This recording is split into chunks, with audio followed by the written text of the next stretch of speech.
My name is Ashley Stebbins, and I live here in Nashua and attend Nashua High South. During your campaign, there was a lot of promises of transparency, but lately a lot of stuff in the media says that most of healthcare has been behind closed doors. I was just wondering how you would grade yourself on your transparent government. Well, you know, I've got to be careful about grading myself. But I will tell you that a recent independent watchdog group took a look and said this has been the most transparent government, most transparent administration that we have seen in a very, very long time, perhaps in the modern era.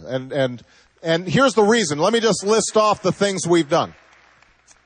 This is the first White House ever where you know every single person who visits the White House.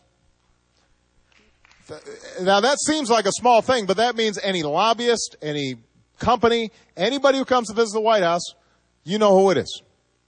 The Recovery Act that I just talked about. We put every dollar of spending in the Recovery Act on a website. You can go and look up right now every dollar that's been spent in the Recovery Act. You know where it's been spent, who got contracts, how it's been spent. That's all there. Plain as day for everybody to see. So we've put more information online. We've declassified things that used to be classified. We've revamped the classification system so it's not used for us to just hide things that might be embarrassing to us. We posted salaries for everybody in the White House, all on a website, which, as you might imagine, when it comes out, everybody's looking in the White House.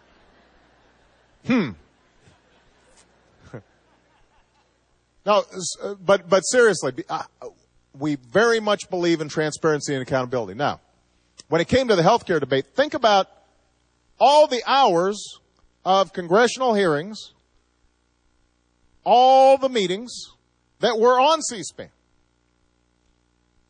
I mean, they were constant. It took a year, remember? I did town hall meetings all across the country in August, talking just about healthcare.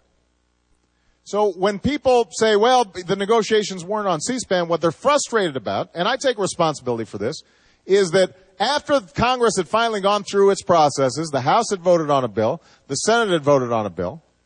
It is true that I then met with the leaders and chairman of the House and the Senate to see what differences needed to be resolved in order to get a final package done.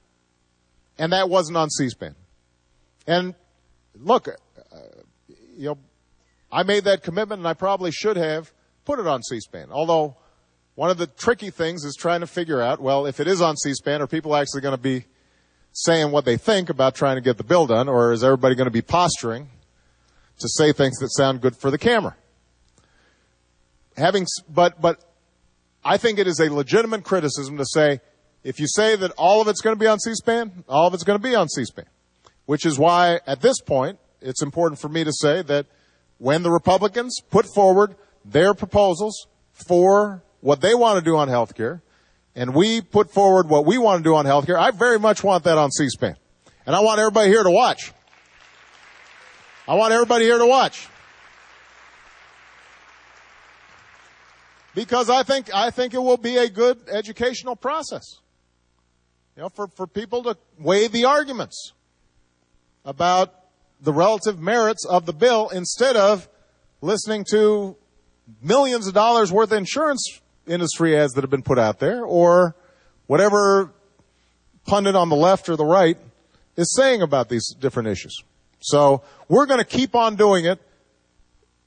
Have we gotten it perfect? No. Have we done better than any administration in recent memory? Absolutely. And we'll keep on trying to improve on that. All right? Good.